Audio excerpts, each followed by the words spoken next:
एक चरित्र में बड़ी विशिष्ट बात पाई गई।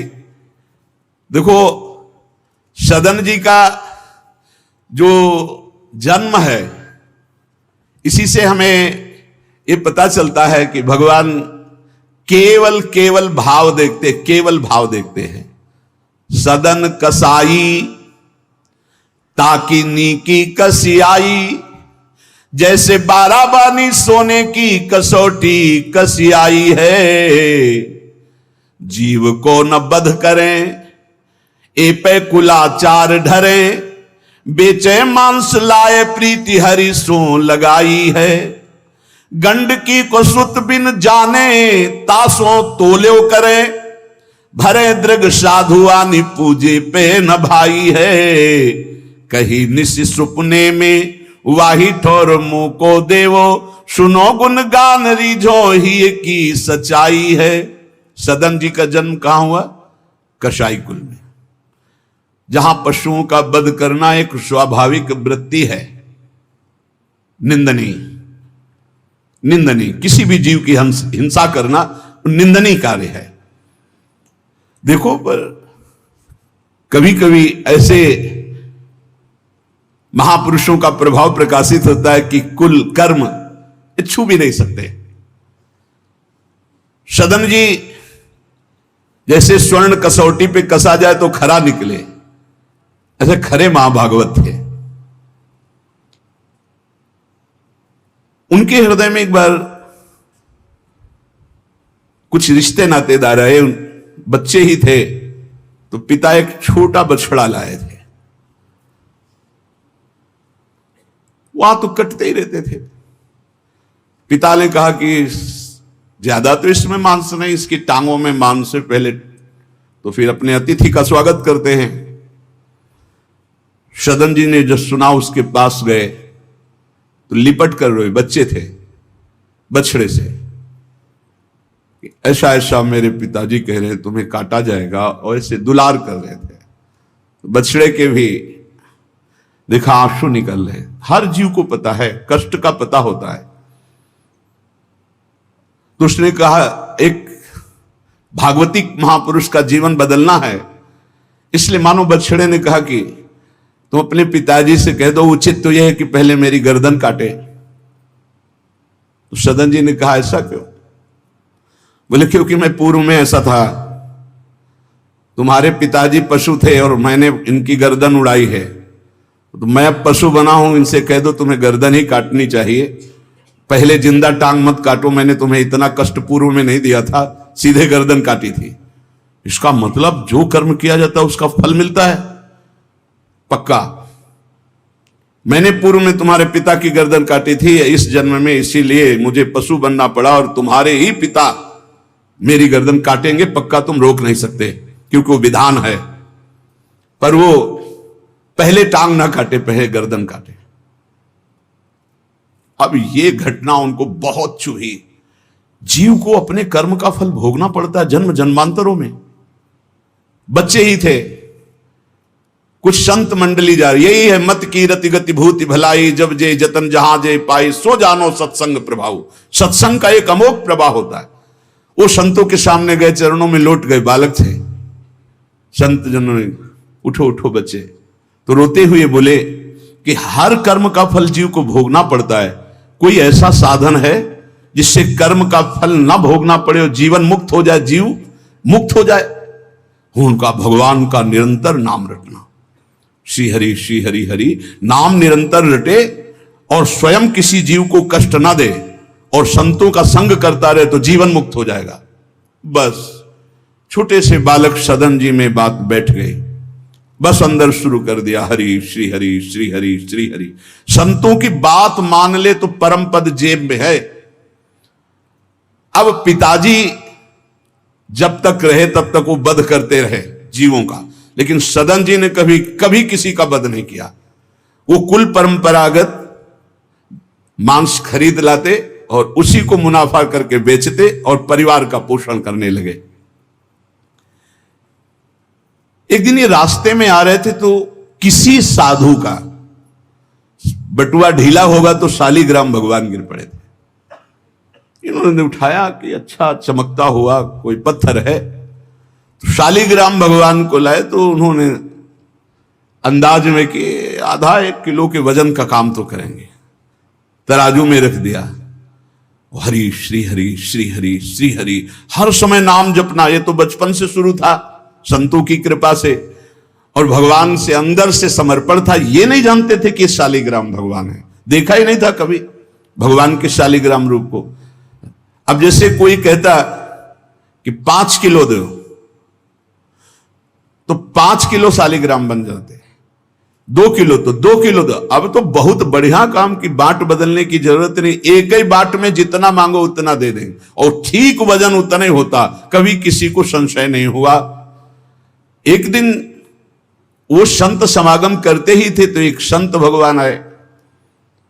कोई इनके यहां ये भेद नहीं मानता था कि ये अमुक कुल की, क्योंकि इतने महाभागवत थे। संतों के चरणामृत लेना, उनके पास बैठकर सत्संग करना, तो संत जन इनके यहां आकर के बैठते थे, इनके यहां आकर के थोड़ी देर भगवत चर्चा। बड़े उच्च कोटि के भाव सदन जी के प्रकाशित थे। तो एक संत भगवान ने देखा कि ये तो बड़े सिद्ध शालिग्राम हैं, इनमें तो चक्र का चिन्ह भी है, और ये इससे मांस तोलते हैं। अश्रुपात होने लगे संत जी के कि ऐसा अनर्थ करते हो तुम, भगवान के भक्त हो। संत जी ने सदन जी से बताया कि ये जानते हो तुम्हारे बांट नहीं है, स्वयं शालिग्राम भगवान है, और इतना घृणित कार्य की तुम इनसे, एक तरफ मांस और एक तरफ शालिग्राम। बड़ी बड़ी उनको व्यथा हुई। सदन जी ने कहा मुझे कुछ पता नहीं, मैं नहीं जानता, मेरे लिए तो ये बहुत सिद्ध बांट है, मैं जितना ग्राहक मांगता है उतना ही, आधा किलो तो आधा किलो, 5 किलो तो 5 किलो बन जाते हैं। आप देखो अपने कुल कर्म को कर रहे हैं और नाम जप कर रहे हैं, और संतों की कृपा है। तो देखो अचानक रास्ते में भगवान शालिग्राम जी मिले थे। उन्होंने कहा अगर ये भगवान है तो आप ले लो, हम तो सेवा पूजा कुछ जानते नहीं, आप इनको ले जाओ। संत जी ले गए, और देखो ये हृदय में बैठा लीजिए, संत मिले मतलब आखिरी जन्म हमारा है। विश्वास अगर कर ले, पक्का समझ लीजिए ये तुम्हारा विश्वास काम करेगा। निमज्जोन्मज्जताम घोरे भवाब्धौ परमायनम संतो ब्रह्मविदा शांता निर्दडे वापसु मज्जताम। इस घोर संसार सागर में जो हम डूब रहे हैं, तो भगवान भेजते हैं ब्रह्मवेत्ता संत महापुरुष का समागम, और जहां संत मिले तो आखिरी जन्म समझो इस संसार समुद्र से पार होने के लिए सुदृढ़ नौका संत समागम है। भव सागर कहा नाव, शुद्ध संतन के चरण, तुलसीदास प्रयास बिनु मिलहि राम दुख हरन। संतों के चरणों का सानिध्य मिला तो देखो सदन जी हरिनाम जपने लगे, सदन जी के हृदय में संतों की प्रति प्रियता बढ़ी, शालिग्राम भगवान मिल, सब बानक बन जाता है। अब संत जी शालिग्राम भगवान को ले गए, एकांत में जाकर के भगवान का पंचामृत से अभिषेक किया,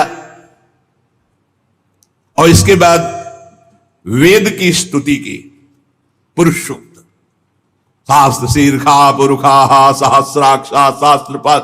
भगवान को बिल्कुल अच्छा नहीं लगा। देखो भगवान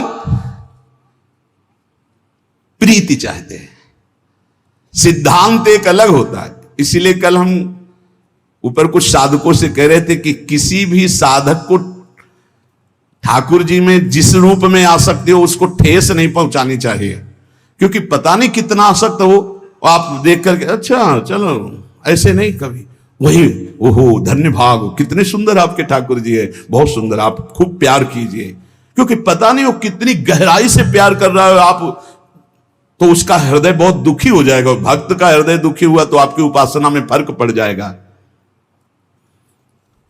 संत जी को लगा था कि कसाई कुल में जन्मे हैं, मांस का उधर पल्ला इधर ठाकुर, क्या अपराध कर रहा है, उनको ऐसा। और बाहरी दृष्टि में लगता भी ऐसा ही है। तो कहा भयो जो पे बड़े कुलहू में जन्म भयो, जप तप नेम व्रत साधन अपार है। कहा भयो तीर्थ अनेकन गमन किए, गयो नहीं जौलो निज मन को विकार है। जौलो मेरे संतन में राखे जाति भेद सदा, तौलो कहो कैसे वह पावे सुख सार है। मेरे साधु नीच पद पंकज ना धोयो, जौलो सब शास्त्रन को पढ़िबोई भार है। जरा भी भाव किसी भी संत जो भगवत मार्ग के प्रतीक है, जाति पक्ष में रूप पक्ष में इनके तेज तो है नहीं, ये तो ऐसे बिल्कुल नहीं, सावधान। पता नहीं कौन किस कोटि का, उच्च कोटि का महापुरुष आपका चिन्ह। उन संत बहुत अच्छे संत थे, पर उनके मन में बात आ गई कि जाति के तो कसाई ही, काम तो नीचे ही है, मांस देखो नहीं जाना भगवान की महिमा। हम समझ रहे थे उच्च कोटि के, और वो बहुत उच्च कोटि के महापुरुष सदन जी, निरंतर नाम जप। और एक खास बात थी सदन जी में, दैन्यता, कि मैं तो किसी योग्य नहीं, और उनको पता भी नहीं था कि शालिग्राम भगवान है। तो लेके आयो साधु मैं तो बड़ो अपराध कियो अभिषेक, सेवा करी पे न भाई है। ये तो प्रभु रीझे तो पे जोई, चाहो सोई करो गरो भरी आयो, सुनिमति बिसराई है। तेई हरि उरधारी डारी दियो कुलाचार, चले जगन्नाथ देव चाह उपजाई है। मिले एक संग संग जात वे सुगात सब, तब आप दूर दूर रहे जान पाई है। संत जी ने बड़ा अभिषेक किया, वेद स्तुति की, भगवान को भोग लगाया, बड़ी प्रसन्नता से उच्च सिंहासन पर विराजमान किया। भगवान उसी समय आकाशवाणी हुई, ए साधु, मुझे ये तुम्हारी वेद स्तुति बिल्कुल पसंद नहीं, तुम्हारा ये पंचामृत स्नान भोग ये सब, तुम मेरे भक्त पर नीच बुद्धि करके मुझे लाए हो ना, ये मुझे तुम क्या समझते हो? वेद मेरी श्वासों से ही तो प्रकट हुए हैं। वेद क्या है? भगवान की श्वासों से वेद का प्रादुर्भाव हुआ है। सो हरि पढ़े ये अचरज भारी, चारों वेद भगवान के श्वासों से प्रकट हुए। जाकी श्वास वेद श्रुतिचारी, जिनकी श्वासों से चारों वेदों का प्रादुर्भाव हुआ। मैं वेद की स्तुति और गंगा जल से उतना प्रसन्न नहीं होता जितना मैं अपनेपन के भाव से, मेरे सदन जी हैं और मैं सदन जी का हूं, मैं बिल्कुल तुम्हारी सेवा से प्रसन्न, मैं अपराध मानता हूं कि तुम वहां से मुझे लाए हो। साधु जी यह बात सुनकर एकदम घबरा गए, शालिग्राम भगवान को लिया, दौड़ते हुए सदन जी के पास गए और गदगद स्वर में कहा, मैंने भारी अपराध कर दिया, ठाकुर जी को अप्रसन्न कर दिया। मैंने आपके प्रति भाव किया कि आप कसाई कुल में आपका अधिकार ठाकुर का नहीं है, इसलिए आप ठाकुर जी को नहीं जानते हो, आप ऐसा ये लो। ठाकुर जी अप्रसन्न हो गए हमसे, हमने तो पंचामृत से, गंगा जल से सब अभिषेक किया, पुरुष सूक्त का पाठ किया, ले इस श्री ठाकुर जी को आप स्वीकार करो। विधि पूर्वक सेवा से ठाकुर जी प्रसन्न नहीं हुए, अपनेपन से ठाकुर जी को सबसे ज्यादा अपनापन, प्रेम भाव। सदन जी शालिग्राम भगवान को अब जो देख रहे हैं वो दूसरा भाव है, ये भगवान है, मुझे तो अभी तक पता ही नहीं था। साधु जी जब चले गए तो कहा, अब तौलने के काम में तो नहीं, एक सुंदर नवीन कपड़े में ऐसे गले पे लगा लिए, ठाकुर जी गले पे डाल दिए। भगवान रीझते हैं भक्त की अपनेपन की प्रीति में, जो चाहे वो प्राप्त कर सकता है, सिर्फ अपनापन प्रभु को चाहिए। हम यही कहते हैं बार बार कि अपनेपन पे कुल्हाड़ मत चलाओ, विश्वास पर कुल्हाड़ मत चलाओ, साधना बने ना बने, लेकिन हमारे माई श्यामा जी को राज पार हो जाओगे, हमारी बात मान लो। श्री जी सिर्फ अपनेपन को देखती है, सिर्फ अपनेपन को। अवगुण करे समुद्र सम गणत ना अपनो जान, राय के संभजन को मानत मेरु समान। श्री सदन जी ने निज हृदय से लगाया और आंसू बहने लगे कि प्रभु मुझे तो आपका ज्ञान ही नहीं कि आप भगवान हो। आंसुओं से अभिषेक हो रहा, नाथ अभी तक तो मैं आपको जानता नहीं था, बड़ा अपराध हुआ, लेकिन आज मैं, जब आप हमें इतना प्यार करते हैं, जब साधु ने बताया कि मुझे भगवान ने कहा है कि मैं जितना सदन जी को प्यार करता हूं उनकी मैं भावना से प्रसन्न, तुम्हारी सेवा से नहीं, उनको अद्भुत वैराग्य हो गया। बोले आज के बाद घर परिवार में ही नहीं रुकूंगा, अब केवल भगवान का होकर वैराग्य भाव से जीवन भगवान को समर्पित करता हूं। शालिग्राम जी गले में टांगे और कहा पहली यात्रा जगन्नाथपुरी, पहले जगन्नाथ जी के दर्शन करूंगा जाकर, पूरा जीवन अब भगवान के लिए। भगवान देखो कैसे कृपा करते हैं। बचपन में संतों से उपदेश मिला, नाम जब शुरू किया, ऐसे उच्च कोटि के महात्मा के ऐसा कार्य करने पर भी सब संत उनके यहां जाते थे, और उसका परिणाम हुआ कि घोर वैराग्य युक्त होकर भगवान के अनुराग में घर से चल दिए। श्री सदन जी कुटुंब परिवार कुल व्यापार सब छोड़कर जगन्नाथ जी के दर्शन के लिए चले। कुछ दूर चलने पर यात्रियों का समुदाय दिखाई दिया जो जगन्नाथपुरी जा रहे थे, तो उनके संग हो गए। जब उन लोगों ने, कुछ ने पहचान कर ली कि अरे तो कसाई कुल के हैं, और तो सब दूर दूर छूना भी नहीं चाहते थे। यही बहुत बड़ी चूक हो जाती है, जो भगवान को समर्पित हो जाए उसमें कभी जाति पक्ष ना देखे, नहीं, बहुत बड़ी हानि हो जाती है। राजसूय यज्ञ में स्वपच वाल्मीकि को आदर सहित पवाकर पूर्ण यज्ञ करवाई भगवान ने। ये बात ध्यान रखना है, अपने जात अभिमान में आकर कभी किसी भक्त का अपमान न कर दे कि वो नीच कुल का है, ऐसा कुछ। जब ये देखा सदन जी ने कि ये लोग घृणा करते हैं हमसे, तो खुद अलग हो गए। सदन जी बड़े पुलकित है कि आज जगन्नाथ जी के दर्शन होंगे। एक जगह देखा, गौएं पानी पीने के लिए लालायित हैं, तो एक आदमी बाल्टी से पानी निकाल तो गौओं को डंडा मारने लगा। सदन जी ने कहा क्यों, पानी क्यों नहीं पीने देते? तो बोले इतना गहरा कुआं है, घसीटने से हमारे हाथ दर्द होते, अपने घर के लिए ले जाएंगे कि इनको पिलाएंगे? तो उनका अगर आप कृपा करें कुछ समय हमें दे दें बाल्टी और मैं भरूं, तो बोले मुझे फिर कोई परेशानी नहीं। भर भर करके 2500 गाय थी, सबको पानी पिलाया। शाम हो गई, पानी खींचने में पिलाने में समय लगा, तो उन्होंने सोचा गांव में भिक्षा मांग लेते हैं और आज रात्रि कहीं एकांतवास कर लेते हैं, सुबह जगन्नाथ जी के दर्शन करेंगे। तो आयो मग गांव भिक्षा ले नई ठाव गयो, नयो रूप देखी को तियारी जी परी है, बैठो या ही ठौर करो भोजन निहोरी कहो, रहो निसि सोई आई मेरी मति हरी है, ले वो मुंह को संग गरो काटो तो न होए रंग, बूझी और काटी पति ग्रीव पे न डरी है, कही अब पागो मोशो ना तो कौन तो सो मोसो, सुर करी उठी इन मार्यो भीर करी है।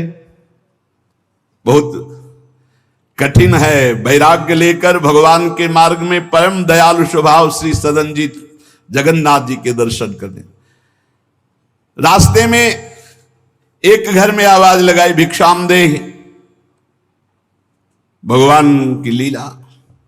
एक स्त्री निकली भिक्षा लेकर, देखा रूप, तो जो भगवान का नाम जप करते हैं, भगवान आश्रित होते हैं, उनका रूप अलौकिक होने लगता है। एक दिव्य आकर्षण होता है जो सबके चित्त को आह्लाद प्रदान करता है, क्योंकि आनंद स्वरूप भगवान का निरंतर चिंतन होता है। उसके प्रभाव से मुखाकृति में एक अद्भुत लावण्य, एक अद्भुत आकर्षण होता है। वो स्त्री ने देखा कि नवयुवक भिक्षुक तेजस्वी, वो रीझ गई, देखते ही रीझ गई, और उसने कहा कहीं मांगने की जरूरत नहीं, आप यहां बैठो और भोजन करो। सदन जी ने कहा हमें पाना तो है ही, जब आप पवाने के लिए कह रही तो पवा दीजिए। स्वाभाविक, क्योंकि अभी वैराग्य मार्ग में निकले। उस स्त्री ने प्रार्थना की, भोजन बना के पवाया और कहा प्रभु यदि आज रात्रि यहीं विश्राम कर लें तो आपको क्या, सुबह जगन्नाथपुरी चले जाइए। आपने उस स्त्री के विशेष आग्रह को स्वीकार करके उसके घर में शयन करना स्वीकार कर लिया। जब उसके पति सो गए तो रात्रि में उठ करके आई और आपके पास आकर बोली कि मैं आपको देख करके काम से पीड़ित हो चुकी हूं, अतः आप मुझे स्वीकार कीजिए और मैं सदा सदा के लिए आपके साथ के लिए चल दूंगी। सदन जी ने कहा, यदि तू मेरा गला भी काट डाले तो भी मैं तुझे स्पर्श नहीं कर सकता, क्योंकि तेरा पति है। अच्छा, उसने गलत अर्थ ले लिया। उसके भाव में आया कि अगर पति है तो ये स्पर्श नहीं करेंगे, अगर पति ना हो तो स्वीकार कर लेंगे। कुआ मदांधो मदना तो रोवस, अंधों में भी अंधा कौन है, बोले जिसमें काम जागृत हो जाए। वो ऐसे काम से व्याकुल हो गई कि सोते हुए अपने पति का बिल्कुल भी प्रियता न रखते हुए गला काट दिया और आकर बोली सदन जी से कि अब मुझे स्वीकार करो, आपको पति का भय था ना, गला काट दिया। सदन जी ने कहा कि तू कितनी नीच है, जब तू अपने पति का गला काट दिया तो तू कितनी नीच है, इतना सोचा है? वैसे ही मैं तुझे स्पर्श नहीं करता, अब तो तुझे देखना भी नहीं। तो स्त्री ने कहा, मुझे ऐसा मत समझो कि मैं तुम्हें भी बख्श दूंगी, तेरे कारण मैंने अपने पति का गला काटा है, तो फिर तू भी नहीं बच सकता। तो सदन जी ने कहा, क्या कर सकती हो? तो उसने कहा, मुझे स्वीकार करो, नहीं उच्च स्वर से अभी हल्ला मचाती हूं। माया का विचित्र तांडव, और मैं जोर जोर से सबको कहूंगी कि ये मेरे साथ गलत करना चाहता था, मैंने रोका, मेरे पति ने रोका, मेरे पति का गला इसने काट दिया, इसलिए अभी कहती हूं मैं आजीवन तुम्हारे साथ रहूंगी, मुझे ले चलो। सदन जी ने कहा, गला कटवाना बर्दाश्त है लेकिन स्पर्श नहीं कर सकता। ये सब चूकों की चूक का पूर्ण आहुति, इससे पूर्णता हो गई। मैं धर्म के विपरीत नहीं चल सकता, तू चाहे मेरा गला तू काट दे या समाज से कटवा दे। सदन जी भगवान के भक्त थे, उनके भोले भक्त होते हैं भगवान के, ज्यादा बुद्धि नहीं लगाते हैं, नहीं तो रुकना ही नहीं चाहिए था या उसी समय भाग जाना चाहिए था, भागना चाहिए था। वहां बैठ करके उपदेश नहीं, जब ऐसी घटना है तो भागना चाहिए था। जब वो कि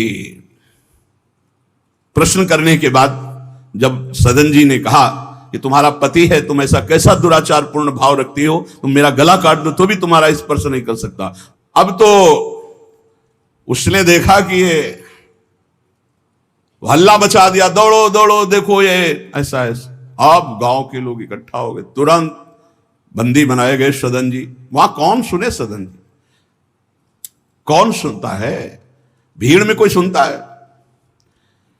कड़ा शासन बादशाह का था, उनके सामने पेश किया गया। हाकिम पकड़ पूछे, कहे हंसी मार्यो हम, डार्यो सोच भारी, कही हाथ कत डारी। कट्यो कर चले हरि रंग मांझ झिले, मानी जानी कछ चूक मेरी यह उर्धारिये। जगन्नाथ देव आगे पालकी पठाई लेन, साधना सो भक्त कहा चढ़े ना विचारिये। चढ़ी आए प्रभु पास, सुपनों सो मिट्यो त्रास, बोले दे कसौटी हूं पे भक्ति विस्तारिये। जब सामने बादशाह के पेश किया गया सदन जी को, पूछा गया स्त्री से क्या दोष है इनका। बोले साहब ये हमारे प्रति गलत भाव रख रहे थे, मेरे पति ने मेरी रक्षा की तो इन्होंने पति का वध कर दिया, फिर मेरे साथ तो मैंने हल्ला मचा दिया, फिर ये बंदी बनाकर आपके सामने ले गए। सदन जी से पूछा तो हंस दिया, उस स्त्री की तरफ देख के हंस दिया कि भगवान क्या लीला करना चाहते हो। और सदन से पूछा तुमने ऐसा किया, तो बोले जो ये कह रही वही सत्य है।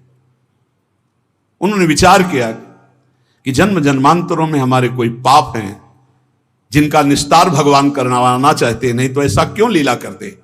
उन्होंने कहा जो ये कह रही है वही बात मानी जाए। सहम गई स्त्री कि है क्या, वो भक्त को क्या जाने, विरोध नहीं किया सदन ने, यह धैर्यवान भगवान के भक्त का। उन्होंने कहा जो ये कह रही है, क्योंकि जो ही प्यारो करे सोई मोहि भावे, जो ये कह रही थी। भगवान के रहस्य को जानने वाले भक्त। ऐसा ही श्री गदाधर भट्ट जी कथा करते थे, अपार भीड़ एकत्रित हो जाती, वृंदावन में आगरे से लोग सुबह भाग भाग करके अपार भीड़ सत्संग। तो एक कल्याण सिंह जी थे, बड़े जमींदार धनी, और सत्संग का प्रभाव है कि जितेंद्रियता, वैराग्य, भगवत प्रीति ये बढ़ती है। तो जब से उन्होंने सत्संग सुना तो ब्रह्मचर्य का नियम ले लिया, पत्नी से बात नहीं करते थे। अब घर गृहस्थी में तो यही संसारिक सुख है। कई महीने हो गए वो अपने राजकाज और सत्संग में भाग जाना, सत्संग से आना, बस एकांत में भजन करना। पत्नी ने देखा कि कई महीने हो गए, हमारी तरफ देखना भी नहीं, बातचीत नहीं, ये कहाँ जाते हैं, कौन है ऐसा? तो पता चला गदाधर भट्ट जी क्या। बोले हमारी जिंदगी का कांटा है वो, बड़े सुख चैन से जीवन कट रहा था, जब से सत्संग में गए। अरे दक्ष ने साप दे दिया नारद जी को इसी बात के लिए, साप दे दिया। 2 घड़ी से ज्यादा कहीं तुम टिक नहीं सकते, जाओ साप देता हूं। तो नारद जी ने कहा 24 दूनी 48 मिनट में तो हम बड़ा काम कर लेंगे, तुम साप दे दो, कोई बात नहीं। उसने सोचा कि मैं ऐसा मुंह काला करूं गदाधर भट्ट जी का कि कोई सुनने ही ना जाए, तो जब ये कथा नहीं सुनेंगे तो फिर हमसे प्यार करने लगेंगे। इसी ताक में थी कि कैसे क्या करूं। तो देखा उनकी गली में एक भिखारिन मांग रही थी, फटे पुराने कपड़े पहने, गर्भवती थी। फौरन बुलाया और सोने की असरफियां दी। अरे वो तो गली में मांगने वाली सोने की असरफियां मिली। अरे मालकिन तो उनका एक काम है, जितना तू धन कहेगी तुम्हारे परिवार वालों को दूंगी, बस एक काम कर, तू जा करके कथावाचक, जहां मेरे पति कथा सुनने जाते हैं उनका नाम गदाधर भट्ट है, वहां जाके बीच सभा में कह दो कि वैसे तो रोज आते थे और जब से ये हो गया तब से आ नहीं रहे, इसका पालन पोषण कौन करेगा। बस वो समझ गई थी इतने में सब भक्तों की श्रद्धा खत्म हो जाएगी। गली गली मांगने वाली उसको इतना स्वर्ण मुद्रा मिल गई, वो फूली हुई गई और कहा पंडित जी, पूरी सभा ऐसे लगी थी, नजदीक जाके, जब ये नहीं रहा था तब रोज आते थे, जब से गर्व रह गया तो आने बंद कर दिया, इसका पालन कौन करेगा।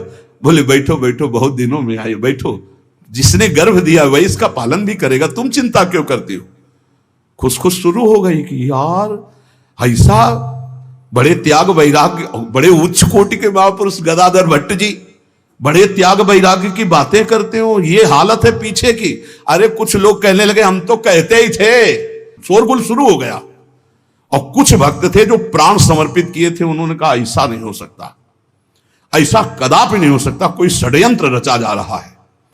तो उनमें एक बहुत श्रद्धावान और समर्पित थे, उनको बिल्कुल चैन नहीं पड़ा। सोचा अगर सामने से कुछ तो फिर हमारे ऊपर गदाधर भट्ट जी की, और वो समता प्राप्त पुरुष, जैसे सदन जी ने कह दिया जो ये कह रही वही सत्य है, ऐसे उन्होंने कहा कि तुम चिंता क्यों करती हो, जिसने गर्भ दिया वही पालन करेगा, बैठो तुम आराम से सत्संग सुनो। सामने ऐसे तिरछी चितवन से जाकर उसको बुलाया, गदाधर भट्ट नहीं देख पाए, नजदीक गई, पीछे मंच के ले गए, कहा सत्य बोल, कभी तो जानती है इनको, कभी मिली है। वो घबरा गई क्योंकि 10 लोग पीछे पहुंच गए जो श्रद्धावान थे। बोल सच्ची। तो उनका मैंने तो कभी देखा ही नहीं है इनको, ये हमारे पास क्या आएंगे। खोल के दिखाई, इतनी असरफियां मुझे मिली हैं और इससे ज्यादा मिलेंगी। इस बात के कारण मैंने सोचा मेरे परिवार का, अरे तू परिवार के पोषण की सोच रही, लाखों की श्रद्धा की बात है, किसने दिया। बोले कोई कल्याण सिंह है उनकी पत्नी। कल्याण सिंह ने जे ही सुना, गदाधर भट्ट जी ने रोका, सत्संग का मतलब क्या है। बोले सभा में बोल। गदाधर भट्ट जी ने कहा कुछ कहने की जरूरत नहीं है, ये सब भगवान से प्रेरित है। कल्याण सिंह का तुम हमारी आज्ञा का पालन करो, अपनी पत्नी को कठोर शब्द नहीं बोलोगे, लेकिन गृहस्थ धर्म में हो, अपने धर्म का भी तुम्हें पालन करना चाहिए। उस कल्याण को शांति किया और उसको और भेंट दी और कहा जाओ तुम अपना सुखपूर्वक जियो। जैसे महापुरुष जो स्थिति होते उसमें सबको लगने लगा था। उन्होंने कहा बैठो बैठो बैठो, जिसने गर्भ दिया वही पाल। अब वो तो कह रहे हैं भगवान को लेकर, और लोग समझ रहे हैं कि मामला है। ऐसी सदन जी ने कहा जो ये कह रही वो सत्य है, क्योंकि वो समझ रहे हैं कि भगवान कुछ दंड देना चाहते हैं, तो मैं क्यों बचना चाहूं। भक्तों का बड़ा विचित्र स्वभाव होता, समझ पाना बड़ा कठिन। उन्होंने कहा जो कह रही है सत्य है। जो हाकिम था उसने जब देखा तो उसने कहा मेरा हृदय कह रहा है कि इनके चेहरे से लगता है ऐसे नहीं है, पर ये जब स्वयं स्वीकार कर रहे हैं तो दंड देना ही पड़ेगा। तो इस अपराध का क्या दंड होता है? बोले दोनों हाथ काट लिए जाएं।